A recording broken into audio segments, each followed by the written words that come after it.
एमती शीत दिनिया पाग को गरमा गरम कांजी बनैकी खाइबी बहुत बढ़िया लगिबो। मु आज आपण मानकु बिना तोराणी रे कांजी बनैकी देखेबी।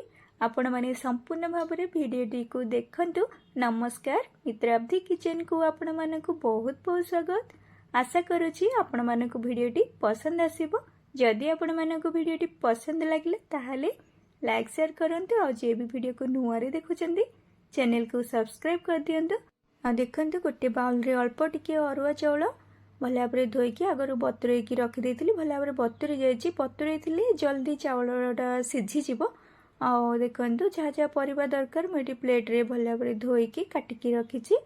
ओठी गुआर नैछि, ओठी भेंडी काटिकी रखिछि, एठी अमृतभंडा अल्प काटिकी रखिछि, आ एठी टमाटो नैछि, एठी झट्टा को रखिछि अल्प झट्टा, आठी बोईतालु कटा अल्प नहीं। एठी कटा बैगण को पानी रे एमती पकई रखिछि, नहीं तो कला पड़ जीवो बैगण, से पानी रे पकई रखिछि। गैस ऑन करके टावा बसे नहीं, अल्प तेल देदेली पर कटा भेंडी को दे देकी एमती ताको घोड़ेकी रखिनेली। एमती घोड़े घोड़ेकी ताको भेंडी को भल भाव भाजी नबा। एमती घोड़े घोड़ेकी मझे घाटी घाटी एमती दौथे ताले भेंडीटा भल भाव भाजी हो। देखो भेंडी भल भाव भाजी गला। ओल्है नवा टाव को मुझे पानी बसई नहीं, कांजी बन नवा। बिना तोराणी रे तो कांजी बनवा, से मुझे पानी बसई नेली गोटे पात्र रे। अल्प हलदी गुंड देदेली, अल्प लंका गुंड दे दौची, पर बतुरा चाउल दे दौची। आगर जो बतुरेकी रखी चाउल दे सारा पर ढांकी रखीदबा गोटे प्लेट। भल भाव फुटी जीवो, जल्दी फुटियापाई पानीटा सुविधा हम। तो ढांकुनी को जिते बड़े फुटी जीवो एमती अधा करके रखिबे, नहीं तो उतुरी जीवो। आ देखंतु चाउलटा सिझी आसिलानी। आपण माने जदि चाउल को बतुरेकी रखी देथिबे, खीरी बनातु नहीं तो कांजी बनातु, जल्दी सिझी जीवो। तो देखंतु एबे परिबा दे दोची अमृतभंडा आ गुआर को आग देदेली, कहीं ए परिबाटा सिझिया अधिक समय लगे। तो अल्प सिझी गला पर मुझे कटा बोईतालु बैगण आ झट्टा को दे दोची। मुझे बेंगलोर रे जिते प्रकार तोराणी बनया चेष्टा कली, तो तोराणी भल हेलानी। तो मु भाविली कांजी बनैले तो एमती बिना तोराणी रे कांजी बनैकी देखिबा केमती लागुची। बहुत बढ़िया लागिला कांजी। तो से आपण मानक भिडियोटा शेयर कली। देखंतु एबे परिबा सिझी गलानी, बोईतालु बैगण अमृतभंडा सब सिझी गलानी।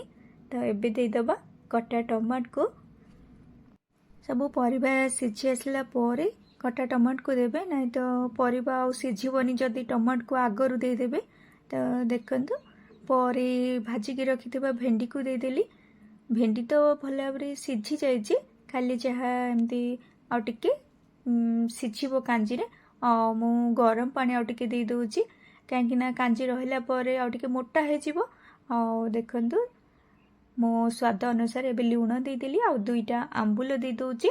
आपण मानकु जदि आउरी खट्टा पसंद ताहाले आउरी अधिक आंबुल दे पारिबे।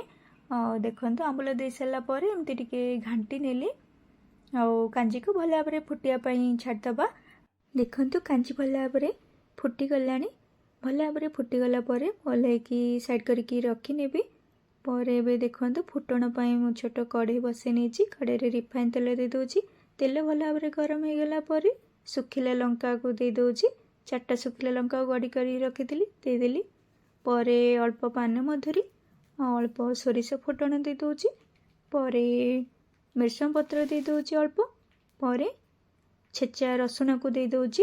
एमती दरदरिया करके रसुण को छेचिकी नेबे। दे सारा पर अल्प टिके हेंगु देउची। आपण माने खट्टा नहीं तो कांजी बनैले एमती हेंगु टिके देले भल बास्ना हबो। देखंतु चामच रे एमती टिके घांटी नउची। रसुण को बेसी भाजीबेनी, अल्प टिके घांटिकी कांजी रे फुटण दे देबे। देखंतु एबे कांजी रे फुटण दे देली, हमर रेडी हो जाइछि कांजी। फुटण दे सारा पर एमती प्लेट ढांकी रखी देबे, नहीं तो बास्नाटा चली जीवो ना। देखंतु किछि समय पर एमती प्लेट को बाहर करनेली। आउ कांजी को एमती घाटी नवा फुटणटा भल भाव मिसीज कांजी और बहुत बढ़िया बास्ना बहुत बढ़िया टेस्टी भी लगी कांजीटा बिना तोराणी रे आपण मैंने चाहिए एमती बनई पारे। आ दर्शक बंधु आपण मानक भिडटी जदि भल लगुଥାଏ ताहले लाइक शेयर करंतु और जे भी वीडियो को नुआ देखुचंती चैनल को सब्सक्राइब कर दियंतु। आउ आपण मानक भिडटी केमती लागिला कमेंट करके जानबे। जदि आपण मानक भिडटी भल लगी थाए ताहले आपण माने चाहिए घरे एमती बिना तोराणी रे कांजी बनै कि खाई परिबे। खाइबा पई हमर रेडी हो जाई कांजी भात सहित कांजी ता सहित पोटल आलूर भजा। आपण माने संपूर्ण भाव वीडियोटी को देखि आपण मानक बहुत बहुत धन्यवाद।